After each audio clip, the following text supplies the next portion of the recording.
Alors, on continue sur l'unité 1, sur la leçon 2. Ça, c'est la continuation de la leçon. Alors, la dernière fois, qu'est-ce qu'on a vu? On a vu que si je connais un angle, je peux, avec la calculatrice, trouver ces rapports trigonométriques. Donc, on était rapport trigonométrique et la calculatrice. Je vais l'écrire encore. Rapport trigonométrique. Trigonométrique. Et la calculatrice. Et la calculatrice. Donc, un petit rappel, si je connais un angle, avec la calculatrice, je peux trouver ces rapports trigonométriques. Par exemple, disons que je connais la mesure d'un angle A est égal à 42 degrés. Eh bien, je pourrais calculer son cosinus. Donc, cosinus 42 degrés, on a dit, on utilise tout simplement la calculatrice. Et puis, cosinus, donc tout simplement, je fais cosinus 42, et il me dira, et on a dit toujours, on doit prendre 4 chiffres après la virgule pour les rapports trigonométriques, on arrondit, donc ici c'est 74, 31. Si je vais faire le sinus de l'angle, la même chose, je peux faire sinus 42 degrés, égale, même chose, je fais sinus 42, égale, encore une fois, on prend 4 chiffres après la virgule, 0,66, 91, même chose, je peux faire tan 42 degrés, égale, et puis là, je vais faire tan 42 degrés égale à 0,9004, 0,9004. Et voilà. Maintenant, on va voir le contraire. Si je connais le rapport trigonométrique, est-ce que je peux connaître les angles? Donc, maintenant, on va faire le contraire. Ben, disons que je connais le cosinus. Donc, ça, je le fais ici. Ben, si, par exemple, je connais le cosinus d'un angle B, elle est égale à 0,333,49. Est-ce que je peux connaître l'angle A? Eh bien oui, avec la calculatrice. Tout simplement en faisant le contraire de chacun. Quel est le contraire de cosinus? Eh bien, vous allez voir dans votre calculatrice, peut-être que vous aurez cosinus moins 1. Une touche, ou bien au-dessus de la touche avec secant, cosinus moins 1. Quel est le contraire de sinus? C'est sinus moins 1. Quel est le contraire de tan? C'est tan moins 1. Dans votre calculatrice. Eh bien, ici, pour trouver l'angle B, tout simplement, je vais faire cosinus moins 1 de celui-là. Donc, j'écris mesure de l'angle B est égal le contraire de cosinus et cosinus moins 1 de quoi? De 0,3349. Et là, je vais le faire à la calculatrice. Alors, bien sûr, il y a d'autres calculatrices. Au lieu que vous aurez cosinus moins 1 ou sinus moins 1, comme pour ma calculatrice à moi, au lieu de cosinus moins 1, j'ai A cos. La lettre A, cos. Parfois, vous allez voir arc cos. Arc cos, c'est la même chose. Pour sinus, parfois vous allez voir A sin. Il y a des calculatrices où ils font arc sin. C'est la même chose. Et puis tan, parfois vous allez voir A tan ou bien arc tan. Donc ça dépend de la calculatrice avec laquelle vous travaillez, mais la majorité, c'est ça qu'ils ont. Cosinus moins 1, sinus moins 1, tan moins 1. Mais moi, j'ai celle-là, donc on va travailler avec, dans ma calculatrice, je vais travailler avec tan, avec A cos, A sin. Alors maintenant, quand je vais faire cosinus moins 1, mais on va écrire, je vais écrire toujours cosinus moins 1, mais dans ma calculatrice, je vais utiliser la touche que j'ai. Donc, A cos 0,3349. C'est comme le cosinus moins 1, il me dit, ah, ton angle B, la mesure de l'angle B, il me dit, ton angle B, au fond, c'est 70,43 degrés. Alors, prenons un autre exemple. Donc, je vais effacer maintenant ça ici. Disons que j'ai un angle, maintenant je connais son sinus. Je connais le sinus d'un angle, l'angle C, qui est égal à 0,999914. Quel est cet angle-là? Eh bien, tout simplement, je vais faire encore à la calculatrice. Je dis, la mesure de mon angle C sera sinus moins 1 de 0,9914. Et puis, je vais le faire ici. Donc, je vais faire A sin 0,9914 et je calcule, ça me donnerait, il me dit votre ton angle c'est 82,48 degrés. Un exemple avec un tan, disons que j'ai un angle tan, tan d'un angle A, elle est égale à 1,4963 par exemple. Eh bien tout simplement, je fais A tan de 1,4963 qui me donne finalement, il me dit ton angle, la mesure de ton angle A, si sa tangente est 1,4963, eh bien cet angle, il s'agit du 56,24 degrés. Alors bien sûr, les rapports trigonométriques, c'est pas toujours 4 chiffres, peut-être qu'il y en aura moins de 4 chiffres. Alors, on va regarder quelques autres angles remarquables. Alors maintenant, on va regarder les angles un peu remarquables. Remarquables, ça veut dire qu'ils ont des cosinus, des sinus, des chiffres gentils, comme 0,5, comme 1, comme 0. On va les faire. Par exemple, si j'ai un angle dont le cosinus de l'angle A est égal à 1, quel est cet angle-là? Eh bien, tout simplement, je vais le faire à la calculatrice. Donc là, j'écris la mesure de l'angle A, ça va être cosinus moins 1 de 1. Et bien, tout simplement, je vais faire 1, et je vais faire cosinus moins 1, donc pardon, A cos de 1, il me dit c'est 0. La mesure de l'angle A est égale à 0. Donc, si le cosinus est 1, eh bien, l'angle c'est 0. Maintenant, je vais faire cosinus d'un angle A qui est égal à 0,5. Quel est l'angle dont le cosinus est 0,5? Eh bien, tout simplement, je dis la mesure de l'angle A est égale à cosinus moins 1 de 0,5. Alors, on va regarder cet angle, c'est quoi? Tout simplement, je fais A cos 0,5. Et ça me donne 60 degrés. Donc, cet angle-là, il me dit l'angle dont le cosinus est 0,5, c'est 60 degrés. Maintenant, on va faire le sinus. Sinus d'un angle A est égal à 0,5. Quel est cet angle-là? Eh bien, tout simplement, je vais faire A sin 0,5. Alors, il me dit cet angle-là est 30. Donc, la mesure de l'angle A est 30. Et finalement, on va faire un tan. Quel est l'angle dont la tangente est 0,5, la moitié, c'est-à-dire 1,5? Eh bien, tout simplement, je vais faire la mesure de l'angle A, c'est tan moins 1 de 0,5. Ici aussi, c'est mieux de l'écrire, la mesure de l'angle A est égale à sinus moins 1 de 0,5. Donc, c'est mieux d'écrire avant d'écrire la réponse. Ça, c'est 30 degrés. Je ne sais pas pourquoi je n'ai pas appliqué le 30. C'est 30 degrés. Et là, tout simplement, je vais faire A tan de 0,5 ou bien tan moins 1 de 0,5. Il me dit ton angle, la mesure de ton angle,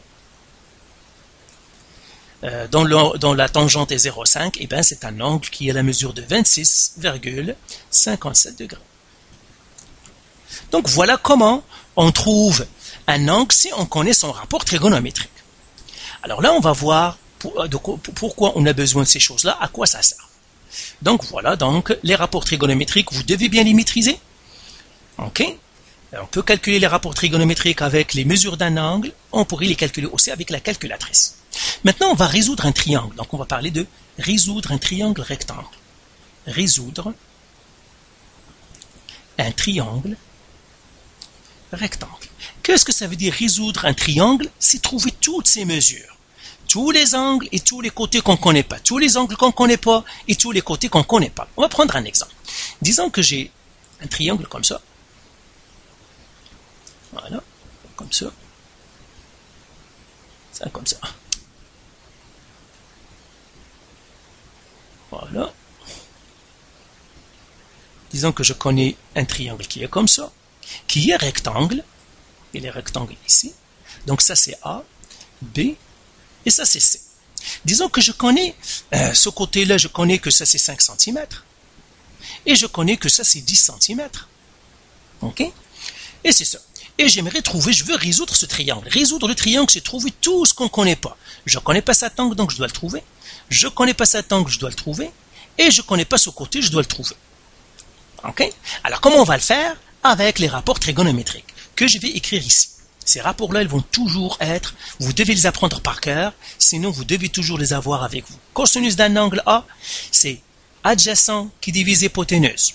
Sinus d'un angle A, ou n'importe quel angle, B ou C, tout simplement on prend A, opposé sur hypoténuse. Tan d'un angle A, c'est opposé sur adjacent. Donc ça, ce sont vos formules de la trigonométrie, ce sont les rapports trigonométriques, vous devez bien les maîtriser. Ok? Alors maintenant, qu'est-ce que je vais faire? Eh bien, je vais regarder, résoudre mon triangle, donc je vais considérer l'angle A. L'angle A, je ne le connais pas. Je vais l'écrire ici, mesure de l'angle A. Je l'ai mis ici, je ne le connais pas. Est-ce que je connais son opposé, son adjacent et son hypoténuse? Qu'est-ce que je connais sur cet angle-là? Je ne connais pas sa mesure, mais est-ce que je connais son opposé? Qu'est-ce que je connais sur lui? Premièrement, l'hypoténuse, puisqu'il est, c'est toujours le plus long. Ça, je le sais. C'est pas la peine que je continue. Ça, c'est 10 cm. Donc, je peux déjà écrire l'hypoténuse, c'est 10 cm. L'opposé, c'est quoi? Eh bien, tout simplement, l'angle comme un œil, quand il regarde devant lui, il regarde ce côté-là. C'est ça l'opposé. Est-ce que je le connais? Non, je ne connais pas l'opposé. Donc, je vais faire point d'interrogation. L'adjacent, c'est quoi? Est-ce que je connais l'adjacent? Oui, l'adjacent, c'est le côté qu'il partage avec l'angle droit. C'est ça. Ça, je le connais, 5 cm. Et là, qu'est-ce que je dis? Je dis, quelle est la formule trigonométrique, le rapport trigonométrique? Parce que je connais l'adjacent et l'hypoténuse. Eh bien, dans la formule ici, où est-ce qu'il y a l'adjacent et l'hypoténuse? C'est ici. Donc, c'est cos. Donc là, j'écris cosinus de l'angle A. Parce que je connais l'adjacent et l'hypoténuse, eh bien, ça va être égal à sur H. Et là, j'écris cosinus de l'angle A est égal. Adjacent, c'est quoi? C'est 5. Hypoténuse, c'est quoi? C'est 10. Et bien, maintenant, 5 qui divise 10, c'est 0,5. Donc, cosinus de l'angle A est égal à 0,5. Maintenant, je connais le cosinus. Comment je calcule l'angle quand je connais son cosinus? Eh bien, cosinus moins 1. Donc, calculatrice. Donc, je calcule ici le contraire de cosinus. C'est cosinus moins 1. Donc, j'écris la mesure de l'angle A est égal à cosinus moins 1 de 0,5. Donc, je vous les écris aussi ici. Le contraire. Donc, cosinus, son contraire, c'est cosinus moins 1. Sinus, son contraire, c'est sinus moins 1. Tan, son contraire, c'est tan moins 1. Du moment que j'ai pu trouver le cosinus, c'est quoi? Le cosinus d'un angle, je peux le connaître. Si je le connais, je peux le calculer avec la calculatrice. Et bien, tout simplement, je vais faire cosinus, ça veut dire a cos, de 0,5, qui me donne 60 degrés. Donc, la mesure de mon angle A, c'est 60 degrés. Et bien voilà, j'ai résolu le triangle, donc celui-là déjà. Donc là, je pourrais effacer celui-là. Cet angle-là, c'est 60 degrés. Donc ça aussi, je vais le faire. Je peux l'enlever, je peux enlever celle-là. Donc l'angle, c'est 60 degrés, celui-là. Donc ça, c'est 60 degrés. Donc je peux enlever aussi celle-là ici. Cet angle-là, c'est 60 degrés. Voilà. Eh bien, est-ce que je peux calculer l'angle B? Oui, je peux calculer l'angle B. Avec quoi? C'est plus facile d'utiliser quoi? La règle des 180 degrés. Pourquoi? Parce que je connais cet angle-là, c'est 90 degrés. Est-ce que je peux connaître lui? Oui, parce que la somme des angles dans un triangle est 180. Donc, je vais faire 90 plus 60, qui me donne 150 degrés. Et je fais 180 moins 150, qui me donne 30 degrés. Donc l'angle B ici, je peux le connaître aussi. Donc voilà, je connais cet angle. Donc dès que je connais un angle d'un triangle rectangle, je peux connaître l'autre par la loi du 180 degrés. Donc ça, c'est 30 degrés. Qu'est-ce qu'il me reste à trouver? Ce côté-là, l'opposé. Eh bien, qu'est-ce que je vais faire pour calculer cet opposé? Vous pouvez faire Pythagore, parce que c'est un triangle rectangle, vous pouvez faire Pythagore. Mais on va faire aussi la trigonométrie pour calculer ce côté-là. On peut faire Pythagore, on peut le calculer aussi par la trigonométrie. Eh bien, comment je vais le faire par la trigonométrie? Alors, je vais effacer ici. Comme ça. Et je vais effacer. C'est ça, c'est tout. Donc, je cherche celui-là. Eh bien, j'ai toujours l'angle. Je connais l'angle. Je ne connais pas l'opposé, mais je connais l'hypoténuse. Et je connais l'adjacent. Donc, je regarde soit opposé avec l'adjacent ou opposé avec l'hypoténuse. Vous pouvez choisir, ça donnerait la même réponse. Et je dis maintenant, quelle est la formule ici trigonométrique qui contient opposé et hypoténuse, ou bien opposé et adjacent, parce que je peux prendre, je connais l'opposé, je connais l'hypoténuse, je connais l'adjacent. Soit que je vais oublier l'adjacent ou j'oublierai l'hypoténuse, c'est la même chose. Hein. Moi, ici, je vais oublier l'hypoténuse, je vais oublier l'adjacent, je vais travailler qu'avec l'hypoténuse. La formule qui contient l'opposé et l'hypoténuse, c'est quoi? Opposé et hypoténuse, c'est sinus. Donc là, je vais faire sinus. Donc j'écris sinus l'angle A est égal à opposé sur hypoténuse. Et là, j'écris sinus l'angle A, l'angle A, je le connais, c'est 60 degrés, parce qu'on l'a déjà trouvé. Opposé, c'est ce que je cherche. Sur hypoténuse, c'est quoi? C'est 10 cm. J'écris 10. Maintenant, je calcule le sinus de 60. Parce que sinus 60, avec la calculatrice, quand je connais un angle, je peux calculer ses rapports trigonométriques. Si je connais le rapport trigonométrique, je peux calculer l'angle avec la calculatrice. Donc, on utilise toujours la calculatrice quand on connaît le rapport trigonométrique ou bien quand on connaît l'angle. Donc là, je vais faire sinus 60 degrés. Ça va faire 0,860. Donc, 0,8660 égale ce que je cherche sur 10. Je vais faire celui-là sur 1 et faire le produit croisé. Vous pouvez appeler ça aussi x si vous voulez, ce que je vous cherchez. Hein? Et à ceux qui l'appellent x, faites le produit croisé. Alors, le produit croisé, c'est tout simplement, je multiplie les nombres qui se croisent, donc 10 fois celui-là, divisez lui, qui me donnera lui. Alors, faites votre produit croisé, mais si vous avez de la misère avec le produit croisé, venez me voir pour vous montrer comment le faire. Alors, ici, le X ou bien le point d'interrogation, comment je vais le faire? Donc, tout simplement, je ferai X, il est égal à 0,8660 fois 10 qui divise 1. Ok, donc je multiplie ceux qui se croisent et je divise par l'autre. Alors ça me donnerait x ici, si je fais le calcul, ça me donnerait 8,66 qui divise 1 qui me donnerait 0,8. Donc l'opposé, je viens de le trouver, c'est ce qui m'a manqué et comme ça on a résolu notre triangle. L'opposé ici c'est, donc je vais écrire avec, c'est 8,66. Et maintenant, centimètres. Et maintenant je vais écrire mon triangle, je vais construire mon triangle. Donc, je vais le retrouver comme ça. Maintenant, mon triangle résolu, je pourrais le réécrire comme ça, avec toutes les mesures qu'il a. Voilà, donc ça c'est mon triangle. C'était A, B, et puis C. Ici, c'est 5 cm. Lui, c'était 10 cm. Et je vais écrire avec une autre couleur les mesures qu'on a trouvées. Lui, on avait trouvé 60 degrés. Lui, c'est 30 degrés. Et la mesure du côté opposé, c'est 8,66 cm. Voilà, on a résolu un triangle rectangle. Donc voilà comment on résout un triangle rectangle. Donc faites encore les exercices. Et si vous avez de la misère dans n'importe lequel des exercices ou des notions, venez me voir pour que vous la compreniez.